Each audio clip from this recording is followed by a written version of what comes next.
तारातारिणी चैत्र यात्रा लगी प्रस्तुति बलि पकाइले हेब कठोर कार्यानुष्ठान मंत्री पुरस्तंपुर चलित वर्ष मार्च 10 रु गंजाम अधिष्ठात्री देवी मां तारातारिणी चैत्र यात्रा आरंभ होब। एने वाणिज्य और परिवहन मंत्री विभूतिभूषण जेना पौरोहित्य शुक्रवार राति एक प्रस्तुति बैठक अनुष्ठित होती। छत्रपुर विधायक कृष्णचंद्र नायक, सोरडा विधायक नीलमणि विषयी, गंजाम जिलापाल बी कीर्तिभासन, छत्रपुर उपजिलापाल सुभाषिष बराड़, अतिरिक्त एसपी प्रशांत दास उपस्थित रही यात्रा संपर्क में आलोचना करथिले। चलित वर्ष मार्च मासरे 4टी मंगलवार 10, 17, 24 एवं 31 तारिख में पड़ुछि। एही चैत्र यात्रा महा आडंबर रे हेब। चलित वर्ष मां दर्शन पूजार्चना गत वर्ष तुलन में अधिक संख्यक श्रद्धालु तथा मानसिकधारी समागम होबार संभावना रही। एहाको दृष्टि रखी समस्त विभागीय अधिकारी माने प्रस्तुति को त्वरान्वित करने मंत्री परामर्श देते। आईन श्रृंखला और ट्राफिक समस्या, आलोकीकरण, पानीय जल जोगाण, मुंडन, मोबाइल टॉयलेट व्यवस्था करने, दीप स्टांड करने, पहाड़ उपरकू यातायात लगी अधिक बस नियोजित करने, तोरण, परिमल, अग्निशम निर्वापक, प्राथमिक चिकित्सा, आंबुलांस व्यवस्था, भजन समारोह अन्य विषय आलोचना होता। मद और निशा कारोबार बंद करने, पहाड़ तले विभिन्न स्थान में बलि पका जाउथरे बलि प्रथा को संपूर्ण बंद करने और नकली घी बिक्री बंद करने लगी मंत्री गुरुत्वारोप करी एहा नहेले कठोर कार्यानुष्ठान निर्देश देइछन्ति। बैठक में जिला परिवहन अधिकारी देवाशीष स्वाई, पुरस्तमपुर तहसीलदार विनोद बेहरा, बीडीओ शरत पात्र, एसडीपीओ सुजित नायक, आईआईसी कुलमणि सेठी, मंदिर उन्नयन परिषद संपादक प्रमोद पंडा, वरिष्ठ सेवायत बापूजी रणा और अन्य माने उपस्थित थिले। गंजाम जिला क्राइम रिपोर्टर संदेश कुमार साहू रिपोर्ट, ओडिशा दर्पण न्यूज। आज शक्ति मां तारातारिणी भक्तवृंद समस्त मुंडन हवा मानसिक थाए एवं से मानसिक पूरण हुए मंगलवार दिन एवं ए वर्ष मध्य सब वर्ष भली ये 10 तारीख, 17 तारीख, 21 तारीख, 31 तारीख 31 लास्ट 31 27 लास्ट 4 पाली मध्य ए वर्ष मध्य भक्त मान समागम माँ चैत्र पर्व हम। गत वर्ष भली चलित वर्ष मध्य आम विभिन्न विषय उपर आलोचना कलु। भक्त मान आसवे शांति श्रृंखला सहित आसवे, ऊपर को बस जोगे आसवे, से भोजन व्यवस्था, से मुंडन व्यवस्था, से पानी जल व्यवस्था, से हेल्थ चिकित्सा क्षेत्र व्यवस्था, से पार्किंग व्यवस्था एवं कौन सी विषय लोकंर भक्त मान असुविधा न हो आलोचना करागला एवं समस्त विभागीय कर्तृपक्ष मान विभागीय अधिकारी मैंने उपस्थित मो सहित आज आम विधायक छत्रपुर कृष्ण भाई कृष्ण नायक विधायक सोरडा कमिटी वृंद प्रमोद पंडा आम सेक्रेटरी अच्छा समस्त रास्ता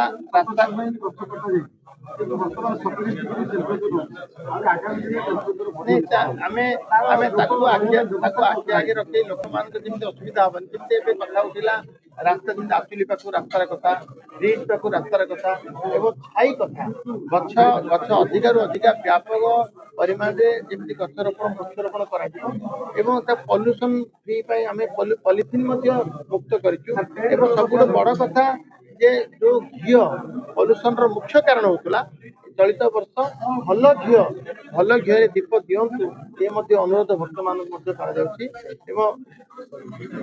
प्रसाद मागणा माने माँ प्रसाद गत वर्ष देय मुक्त कर चलित वर्ष भक्त मान देय मुक्त प्रसाद समस्त आपण मैंने शुणुते गत वर्ष जो भाई हेल्थ सेक्टर जमीक आम गोटे आईसीयू भाया एसी चैम्बर आवश्यक था एवं किसी उपकरण जमीक इसीजी कथा सक्शन कथा ये सब कथा वर्ष उपलब्ध रही अधिक रु अधिक टैंकर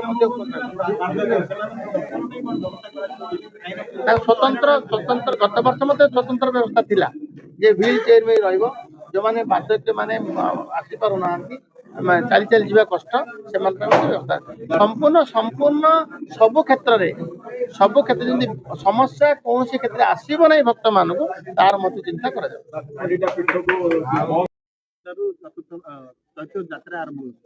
ପ୍ରିପାରେସନ୍ କିଭଳି ରହିଛି ଆଜି ଯୋଉ ବୈଠକ ଥିଲା? ମାଁ ତାରାତାରିଣୀଙ୍କର ପବିତ୍ର ଚୈତ୍ର ଯାତ୍ରା ଆସନ୍ତା 10 ତାରିଖରୁ ଆରମ୍ଭ ହେବାକୁ ଯାଉଛି। ପ୍ରତି ମଙ୍ଗଳବାର ଚୈତ୍ର ମାସରେ ଏଠି ଭକ୍ତମାନେ ଯେତିକି ଆସିବେ ସମସ୍ତଙ୍କ ପାଇଁ ଯେଉଁ ଶାନ୍ତି ଶୃଙ୍ଖଳା ସହିତ ଯେଉଁମାନେ ଆସିକି ଦର୍ଶନ କରିବା ପାଇଁ ସବୁ ପ୍ରକାର ବ୍ୟବସ୍ଥା ଏନ୍ସ୍ୟୋର କରାଯାଉଛି।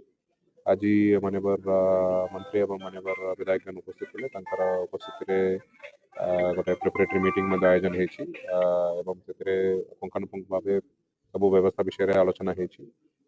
ହେଲ୍ଥ ଫେସିଲିଟିଜ୍ରୁ ଆରମ୍ଭ କରିକି ସାନିଟେସନ୍ ଫେସିଲିଟିଜ୍, ଆମର ଡ୍ରିଙ୍କିଂ ୱାଟର ସୁବିଧା ଏବଂ ଫର୍ଷ୍ଟ ଏଡ୍ ଫେସିଲିଟିଜ୍, ଯେଉଁଠି ପାର୍କିଂ ହେବ ଏବଂ ବର୍ତ୍ତମାନ ଯେଉଁମାନେ ଆସୁଛନ୍ତି ତାଙ୍କ ପାଇଁ ପ୍ରସାଦ ସେବନ କେମିତି ହେବ ଏବଂ ବସ୍ର ସୁବିଧା କେମିତି ରହିବ ଉପରେ ଆସିବା ପାଇଁ ସବୁ ବିଷୟକୁ ନେଇକି ଆଲୋଚନା ହେଇଛି।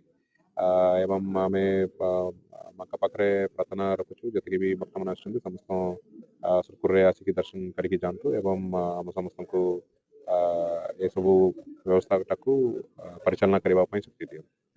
ଆଜି ବୈଠକରେ ନିଷ୍ପତ୍ତି ନିଆଯାଇଛି କୌଣସି ଡୁପ୍ଲିକେଟ୍ ଘିଅ ଯେତେବେଳେ ଦୀପଦାନ କରୁଛନ୍ତି ଡୁପ୍ଲିକେଟ୍ ଘିଅ ସେଥିରେ ବ୍ୟବହାର ହେବ ନାହିଁ। ତା ପାଇଁ ଆମର ସ୍ୱତନ୍ତ୍ର ଏନଫୋର୍ସମେଣ୍ଟ ଟିମ୍ସ ମଧ୍ୟ ରହିବେ। ଆମର ଫୁଡ୍ ସେଫ୍ଟି ଇନ୍ସପେକ୍ଟର୍ସ ମଧ୍ୟ ଡିପ୍ଲୟ ହେଇକି ରହିବେ ଏବଂ ମଦ ଉପରେ ତ ବ୍ୟାନ୍ ରହିବ। ତାର ଆଗାମୀ ଦିନରେ ସ୍ପେସିଫିକ୍ ଅର୍ଡ଼ର୍ସ ମାଧ୍ୟମରେ ଆମେ ଜଣାଇବୁ ସମସ୍ତଙ୍କୁ ଏବଂ ପ୍ଲାଷ୍ଟିକ ମୁକ୍ତ କରିବା ପାଇଁ ମଧ୍ୟ ଆମେ ନିଶ୍ଚିତ ଚେଷ୍ଟା କରୁଛୁ। ଯେତିକି ଦୋକାନୀମାନେ ଅଛନ୍ତି ମନ୍ଦିର ପରିସରରେ ସମସ୍ତଙ୍କୁ ଅନୁରୋଧ ମଧ୍ୟ କରାଯାଉଛି କପଡ଼ା ବ୍ୟାଗ୍ସ ୟୁଜ୍ କରିବେ ଏବଂ ଆମ ନିଜ ପରିବେଶକୁ ଆମେ ସବୁଜ ରଖିବା ପାଇଁ ଚେଷ୍ଟା କରିବୁ।